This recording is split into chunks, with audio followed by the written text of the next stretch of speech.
การฟังบาวซาวด์การเคาะท้องประเมิน shifting dullness และ fluid tilt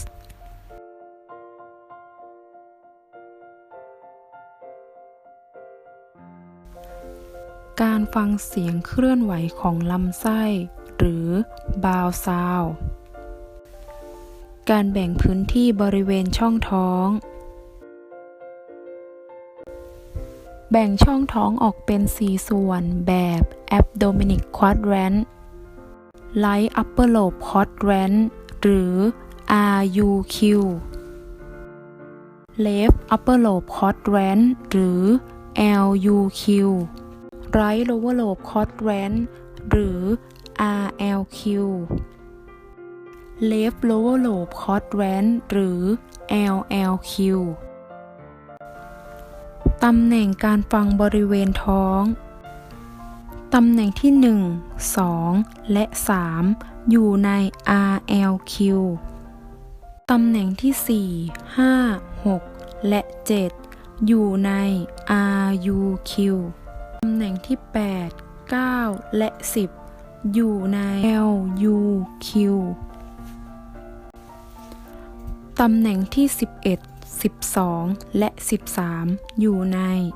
LLQ การฟังเสียงควรทำก่อนการคลำหรือการเคาะการฟังต้องฟังให้ทั่วบริเวณท้องครบทุกตำแหน่งในแต่ละครั้ง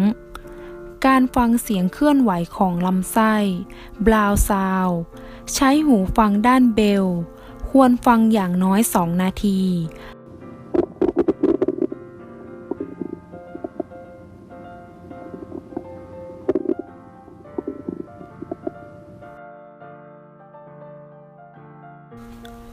การเคาะท้องการเคาะใช้ปลายนิ้วกลางข้างขวาเคาะเบาๆลงบนนิ้วมือซ้ายซึ่งวางราบบนหน้าท้องของผู้ป่วยแล้วค่อยๆเลื่อนไปตามส่วนต่างๆของหน้าท้องจนทั่วการทดสอบ shifting dullness ให้ผู้ป่วยนอนหงายแล้วทำการเคาะหากมีน้ำในช่องท้องเสียงที่พบจะเป็นเสียงดังภาพจากนั้นให้ผู้ป่วยนอนตะแคงเสียงที่ได้ยินจะเปลี่ยนไปดังภาพแสดงว่ามีของเหลวในช่องท้องที่สามารถเคลื่อนย้ายที่ได้ถ้าตรวจพบความผิดปกติให้บันทึกเป็น shifting dullness positive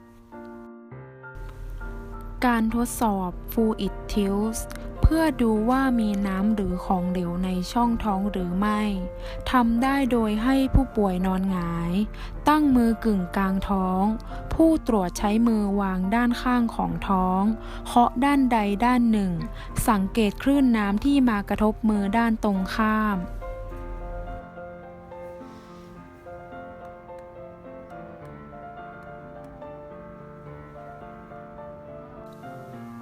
ถ้าตรวจพบความผิดปกติให้บันทึกเป็น fluid tilt positive บันทึกผลตรวจแจ้งผลตรวจกับผู้ป่วยและแนะนำวิธีการดูแลรักษาสุขภาพ